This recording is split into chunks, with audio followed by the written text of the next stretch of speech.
In the heart of a quiet, seemingly peaceful town lived a woman of age and mystery. Her name was lost in time, known only as the old woman with the porcelain dolls. Now there's something peculiar about these dolls. Each one, unique and eerily lifelike, like they held a piece of soul within their glassy eyes and painted smiles. A sense of unease wafts through the air as one gazes upon the collection, each doll more unsettling than the last. The old woman, a figure of frailty and solitude, was rarely seen without a new doll in her hands. Her secretive demeanor only added to the mystery. She was known to keep to herself, her only company being the ever-growing collection of porcelain dolls. The townsfolk, always cautious, kept their distance, their curiosity tinged with a hint of dread. But as the collection grew, so did the unease, like a shadow creeping slowly across the town. But there was more than just unease that was growing. The town, once bustling with life and laughter, was now marked with an unsettling pattern. One by one, young girls started to disappear, vanishing without a trace. With each passing week, another face was added to the list of the missing. Another family plunged into agony. Fear gripped the town, a chill wind that swept through each home, leaving an echo of despair in its wake. The parents of the missing girls, drowning in their sorrow, started to see a pattern. An unsettling coincidence that linked the growing collection of porcelain dolls with their missing daughters. They began to suspect the unthinkable, their hearts pounding with dread at the very thought. But when they voiced their fears to the town's authorities, their claims were dismissed, their pleas falling on deaf ears. Yet, the townspeople, blinded by their fear and disbelief, could not suspect the frail old woman, the one who lived alone, the one with the porcelain dolls. But as the sun set each day, the echoes of the missing girls seemed to whisper through the town, a chilling melody that danced with the wind, a haunting tune that seemed to come from the old woman's house. As the sun set, whispers of dread echoed in the silent streets. In the heart of the town, an unsettling fear began to take root, a chilling wind of dread that blew through the homes of families left incomplete. Parents, their faces etched with pain and worry, began to gather in hushed clusters, their eyes reflecting the agony of their tormented hearts. The specter of their missing daughters, their laughter now just echoes in the hallways, haunted their waking hours and their sleepless nights. The town was once filled with the innocent giggles of girls, their dreams as vibrant as the morning sun. Now their absence cast a ghastly pallor over the once lively neighborhood. Every corner, every street, every home held a silence that was deafening, the echoes of their innocent laughter now replaced by the whispers of dread. Among the heartbroken, a suspicion began to form, a chilling thought that gnawed at their minds. They began to cast wary glances towards the old solitary house at the end of the street. Its owner, an old woman, known for her eerie collection of porcelain dolls. Each doll, they noticed, bore an uncanny resemblance to the missing girls, their personalities seemingly captured in the porcelain figures. Desperate, they clung to this suspicion, their heartache morphing into a deep-seated fear. They went to the police, their voices shaking as they voiced their suspicions. They pointed towards the old woman's house, the dolls with their hauntingly familiar faces, their pleas filled with a desperate urgency. But the police dismissed their claims as mere ramblings of desperate, grieving parents, their pleas falling on deaf ears. The parents were left helpless, their fear and suspicion growing with each passing day, their hearts heavy with the burden of their lost daughters. The whispers of dread grew louder, the fear more palpable, the agony more profound. But the police dismissed their claims as mere ramblings of desperate, grieving parents. Behind the innocuous facade of the old woman's house, a chilling secret lay dormant. A secret as dark as the moonless night, as twisted as the gnarled branches of the ancient oak tree outside her door. This seemingly harmless old woman was a sinister collector, not of mere porcelain dolls, but of vibrant young souls, trapped within the lifeless forms of her ever-growing collection. She was no ordinary elderly lady indulging in a harmless pastime. She was a puppeteer of souls, a master manipulator who had discovered a wicked way to cage the vivacious spirits of young girls.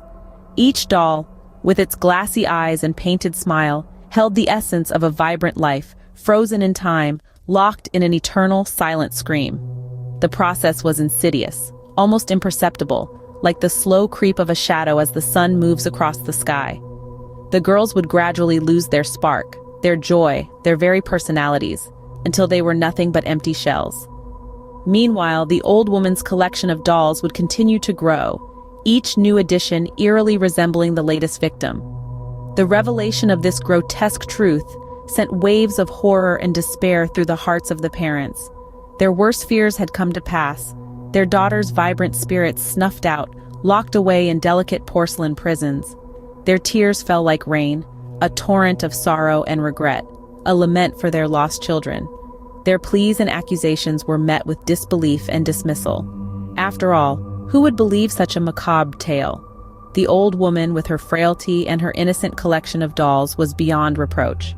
Who could imagine that beneath her sweet smile and gentle demeanor lurked a monster, a thief of souls?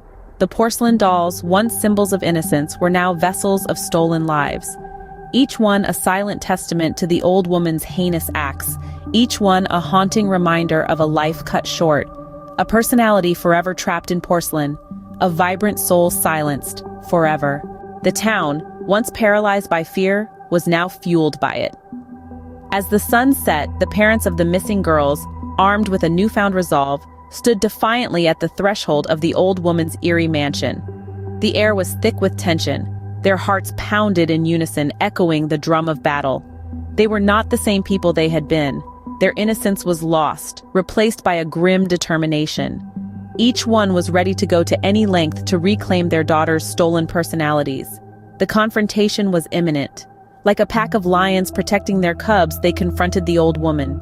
Accusations filled the air, each word a dagger aimed at the heart of the wickedness they faced. The old woman, standing in the doorway, replied with nothing but silence. Her icy gaze was enough to send chills down the bravest spine, but the parents stood firm.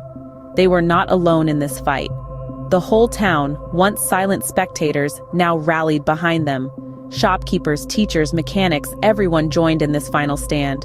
They were united by their shared horror, their shared loss, and a shared will to end this nightmare. The old woman, once a feared figure, now stood alone against a wall of determined faces.